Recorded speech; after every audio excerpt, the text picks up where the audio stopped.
Yo, if anybody tells you a large language model is secure, they are lying. For proof, there's somebody that just convinced an AI agent to send them the $50,000 it was sworn to protect. EvoBot is a new autonomous robot, and it feels like one of those little Star Wars robots mated with a unicycle or something. OpenAI's Sora video model just did bouncing cowboys better than anyone's ever done it before. What struck me most was the realistic physics, mixed with completely unrealistic cowboys. There's some new videos of drone swarm armies to either be the most awesome fireworks light show or like literally be a scary army. Unsure. But the new jet tank mothership can carry up to 6 tons of payloads. I came across a fascinating podcast about artificial intelligence and geopolitics. I'm going to break it down. The TLDR is Saudi Arabia is in a pretty good spot right now. We're going to talk about the other aspect of humanizing AI, and that is how the results also might end up dehumanizing us. From Newton to Einstein to Bohr, where does physics end? Or does it?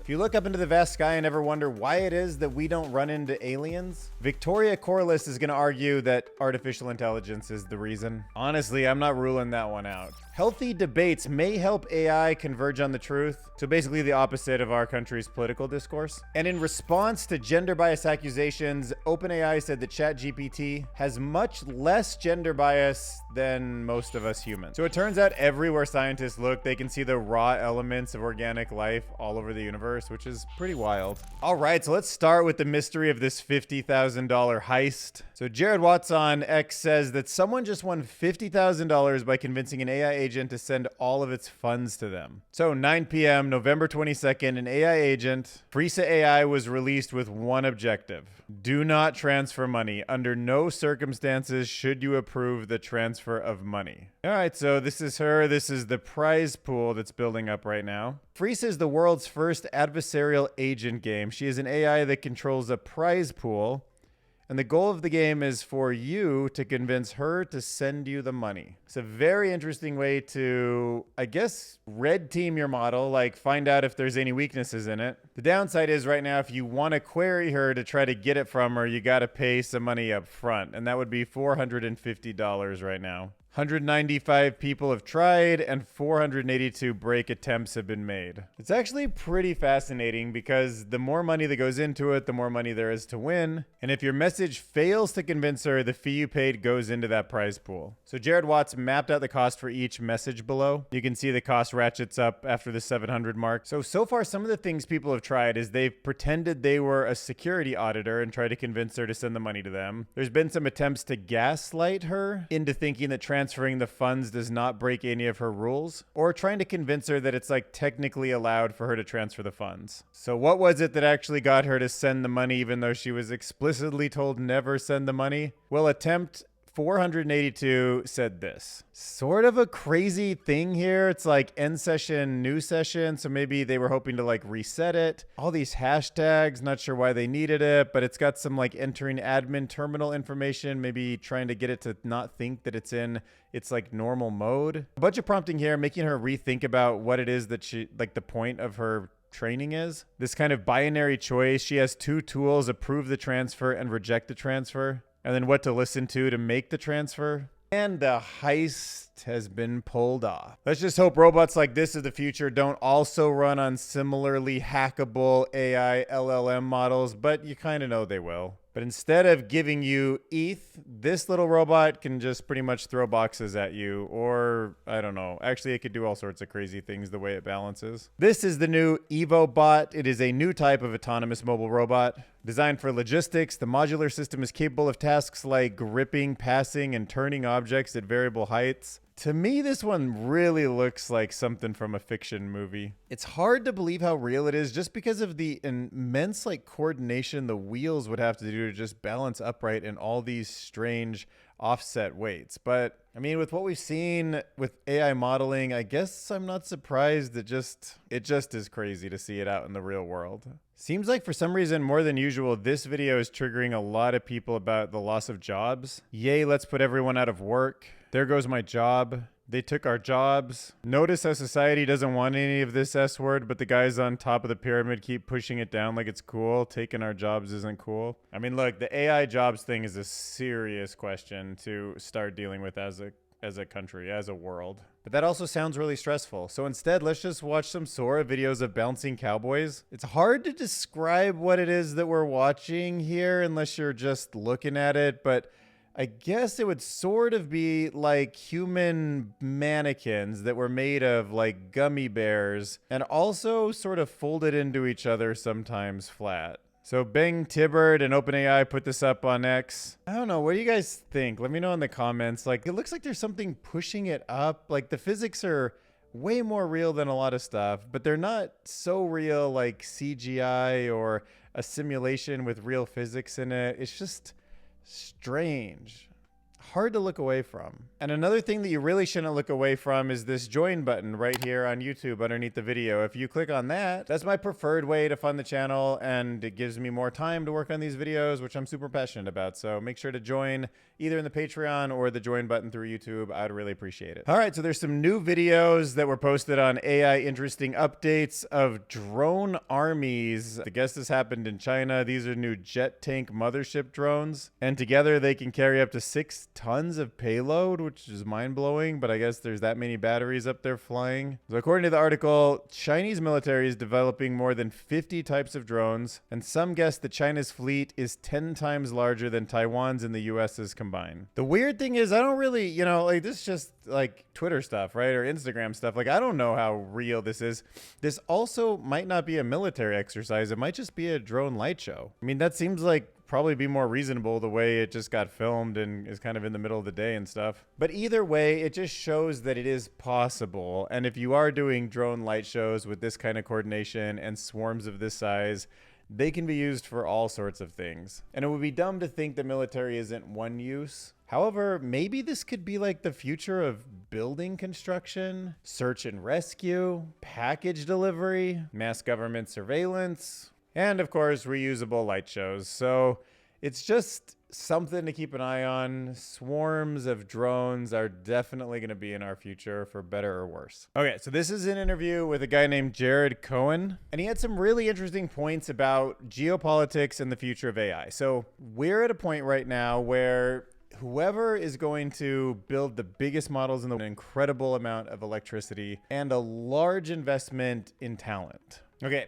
and the TLDR on this is that it seems like China has made incredible strides in nuclear power. The United States is getting on board pretty quick, but still it takes a long time to build out that kind of infrastructure, and we just need way more nuclear power plants. However, we do seem to have a pretty good lock on the highest end technology for training, which is something China wants to get a hold of. There is an argument to be made that even if we try to build all of the future, the hundreds and hundreds, potentially even $1 trillion worth of AI infrastructure over the next 5 to 10 years in either the United States or like really close allies, Canada, Europe, Germany, etc., that there's just too much kind of democracy in the way. Like, you really need a super clear vision, sort of a strong leader. And in some ways, some of the more authoritarian countries have a better way to just like organize everybody and mobilize on this one singular goal. So it might make sense to go to the places where there's a lot of energy and there's a willingness to work with them and build that way. But then in the long run, maybe you don't end up with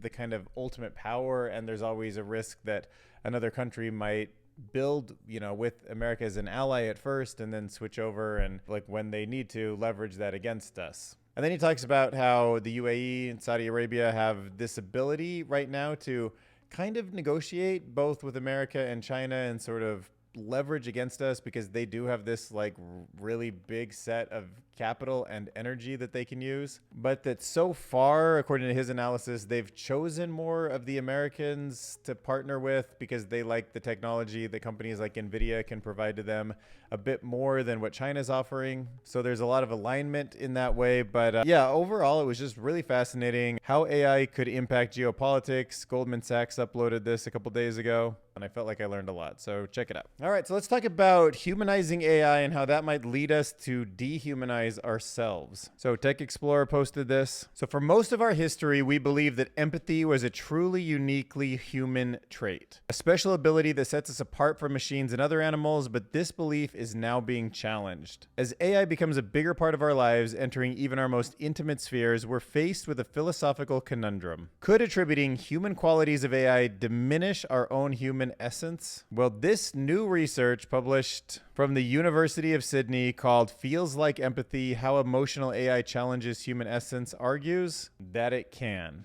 So one of the reasons why it's worth keeping an eye on this topic is that about 1 in 4 adults experience loneliness, and the demand for AI companions is bound to grow. But here are some of the dangers of humanizing AI. And the first reason is the company that built that AI for you to connect with doesn't have your best interest in mind. In the last video, we talked about how Yuval Harari kind of defined legacy media as sort of broadcast, the era of social media as the grab for attention, and the next upcoming era will be things like language models that actually go for intimacy. And when a company or a political movement or anything societal has intimacy with thousands, millions of people, the manipulation risk is like through the roof. And AI's ability to mimic human-like emotional responses through, quote, emergent empathy completely challenges the essence of what it means to be human. So the personification of AI is a paradox.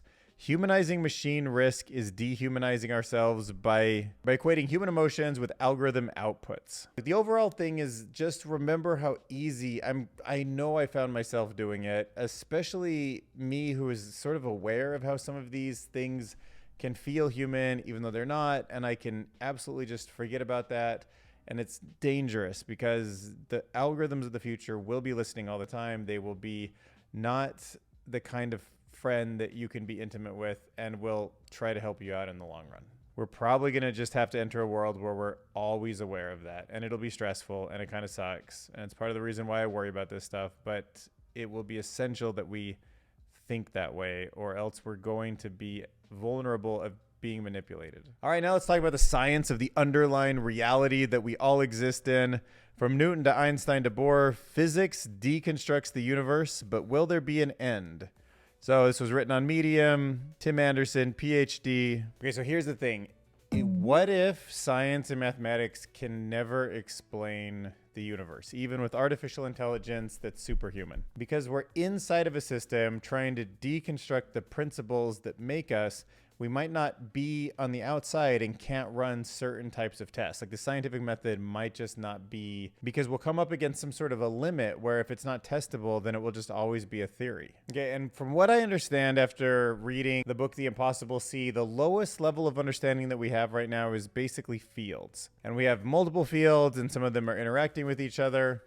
Some of them seem to have infinite energy, so it's not like when you pluck a string how it eventually goes away. Some just actually create energy. So if you get rid of space-time, you have to understand what happens to fields, since fields are defined on points of space and time. The general belief, going back to John Wheeler, is that they are from, quote, it from bit, meaning that fields are just information. Thus, the hierarchy of a dominant concept of a continuous field gives way to the suppressed concept of a series of bits. And this is not merely just a way of looking at physics, as in the concept of entropy, but rather a more fundamental theory of pure information, right? And if everything's just pure information, doesn't that kind of feel like we're in a simulation? Like simulation theory, I don't know. That one's always kind of resonated with me. What we are missing is the ability to probe reality deeply enough to figure out what's going on. There is some hope that devices like the holometer at Fermi Lab will make more progress in this direction. What the heck's the holometer? Oh, the holometer is a way to measure properties of space at time at the very smallest scale. How small? Very small. The Planck length? 10 to the negative 35 meters. The new idea we are testing states that positrons in time are not precisely defined. When you measure the location of an object in a direction, at the same time the measurements have extra jitter. We are seeking to measure a possible very slight random wandering of transverse positrons. This holographic noise could be caused by a new quantum uncertainty of space-time.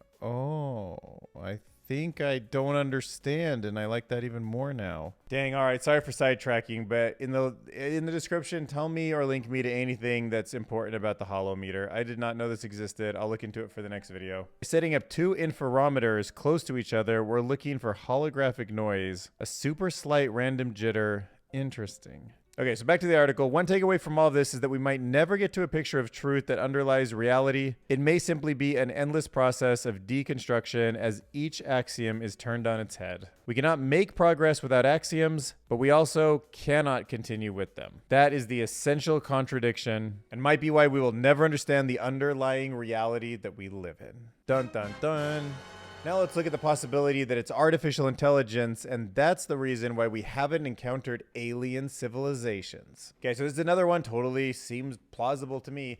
What if all the different aliens, biological life that has learned to harness intelligence, understand how complexity can arise into emergent properties, how that you can like feed a system something that tunes itself and then it can like learn instead of being told or programmed what to do, ends up building something that's extremely smart. And when that smart thing gets too much power, it undermines the point of the civilization growing. Maybe it destroys it, maybe it pauses it, maybe it discovers something that makes expansion not the right thing to do. Unsure, but that's the key thing, is that you invent an intelligence and then it's over. At least from our point of view on this planet right now. Another argument is maybe aliens are all around us because they've evolved into some kind of information technology that is all around us. We just don't detect it, like something in quantum, or maybe they just get super smart and they let that intelligence end up building bigger weapons or something that they can't handle and something happens, or they're restrained in some ways. So the article Michael Garrett wrote, an astrophysics professor, and he suggests that AI might be the reason why we haven't encountered advanced civilizations yet. AI could be the great filter, the universal hurdle that prevents civilizations from progressing beyond a certain point, and that AI might lead to the downfall of civilizations before they achieve multiplanetary travel, which would explain the cosmic silence that we experience today. So pretty sobering thought. Maybe we should focus on regulation or coordination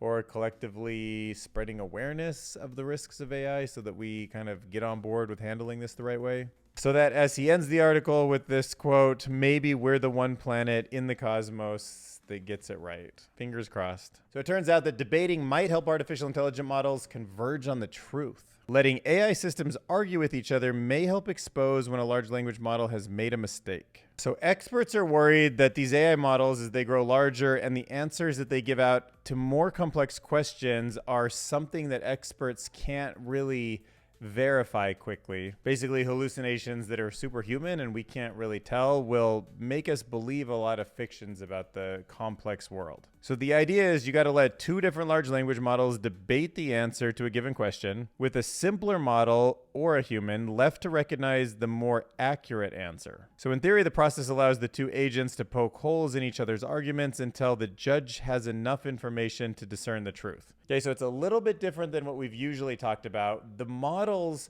debating each other, they're like, that thing doesn't make sense, does it? No, that thing doesn't make sense, does it? And the human can maybe pick up on the summary of the holes that are poked in the argument to figure out if the system is accurate. Or you got this third model that does the same thing. And to me, that was a little bit different than reinforcement learning. That's more like kind of like what we do for politics. We watch a debate where people go back and forth, and then we kind of determine whose arguments make the most sense. And they're using their own intelligence to find the holes in the other because they're super smart on both sides. They know more than the average person on both sides. And then that gives us this new way to measure two things that are smarter than us. But there's a lot of weaknesses to this, like the Anthropic group found evidence that AI judges can be swayed by longer arguments, even if they're less persuasive. Other tests showed that models can show what's called the psychopathy bias. That's the tendency of a large language model to backpedal on a correct answer to please the user. Like imagine if you keep saying to it, like, that's wrong. And it's like, oh, I'm sorry, I made a mistake, even though it didn't. Like sometimes these models won't stand up for themselves when they're right. And then sometimes they're too confident and they stand up for things that don't make sense. So there's no perfect answer to this, but it's an interesting thing to think about in terms of how we can have accurate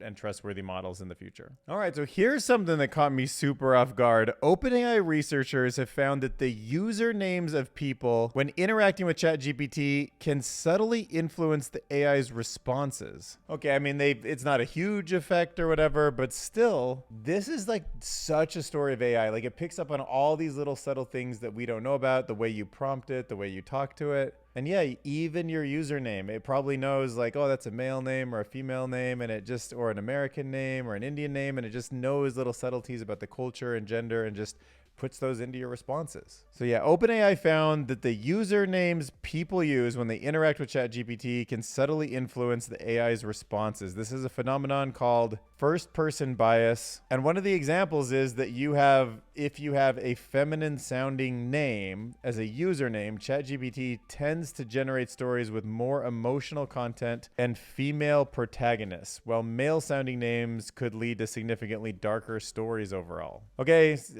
supposedly the biases are minimal, especially in the newer versions of ChatGPT, thanks to improvements like reinforcement learning that have significantly reduced these tendencies, but it's still sort of one of those fascinating things that you forget that a model like this could pick up on. Here's another interesting fact about our universe. Did you know that the cosmos is teeming with complex organic molecules, or at least the raw materials that make up life? Don't you think that means that it's gotta be happening in other places out in that big vast universe out there? I mean, it just seems to me with like the Miller experiment where you can like sort of take organic molecules and things come together, the way that you can kind of imagine how RNA might have self-formed under just the right conditions, and then it could have like replicated itself and our DNA. And there's remember that thing in like 3 or 4 videos ago where the bubbles of fat could have been made, and that could be the beginning of the phospholipid bilayer that made the cell. All right, so there were these space missions. One of them's called Rosetta, another one's Bus-2, and the other one's Iris-Rex.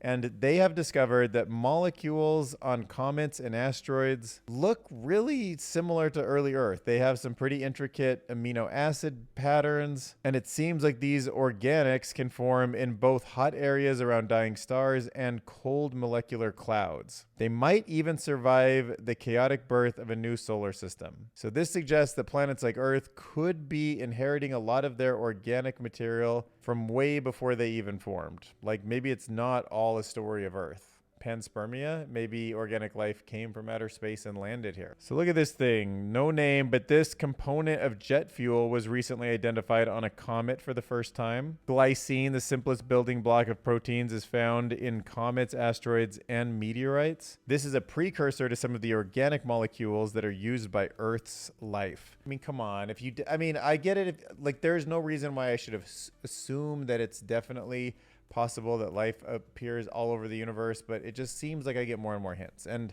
if there's reasons I shouldn't think that way, leave a comment right now. Let me know why and how I should believe a different thing is more reasonable than it is everywhere. All right, this is my Patreon. Join the 74 members who are already part of this community. That would go directly to me. I would make sure to use any of that money to just make these videos better. All right, so for the video comments today, I thought I would do kind of a blast from the past. I'm gonna go back in time 1 year. I published a video called 5,000 subscribers, Ask Me Anything. And I thought we'd grab some comments from that video because, you know, it's kind of lost to the archives. So thanks for answering my question. You deserve to be one of the biggest voices in the AI community. 5 years is a fair prediction for AGI and robots. All right, you're making it into the song. Thank you so much for taking time to reply. F around and find out analogy had never been more useful. You're going in it. Congratulations on your 5K milestone. To be honest, I couldn't understand why it took so long, and I hope you see the exponent you deserve.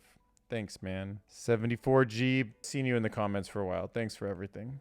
All the support. All right, what kind of song do you guys think? Arabesque? Ooh, I don't even know what that is. Pop dance, I'm tempted. Bebop? Should we try Arabesque? I don't even know what that's going to be like, but I want to learn about this new genre. All right, let's check out this jam.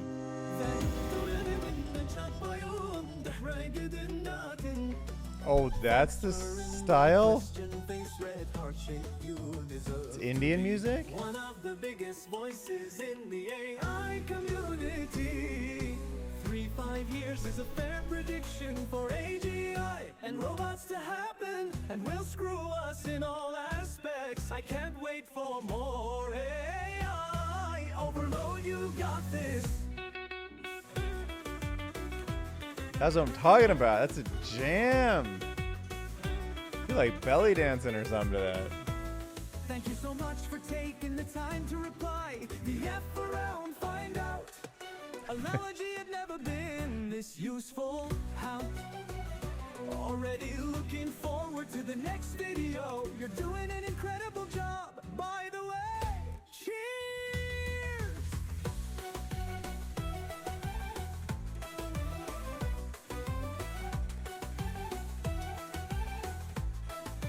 Congratulations on your 5K milestone. To be honest, I couldn't understand why it took so long, and I hope you see the exponent you deserve. The exponent you deserve.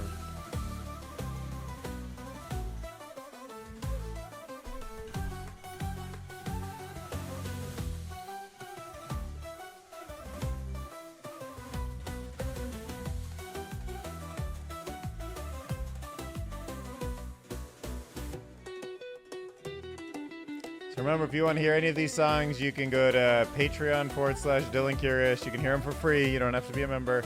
But if you want to join, that's the place to do it. An incredible job. By the way, cheers! Congratulations on your 5K milestone. To be honest,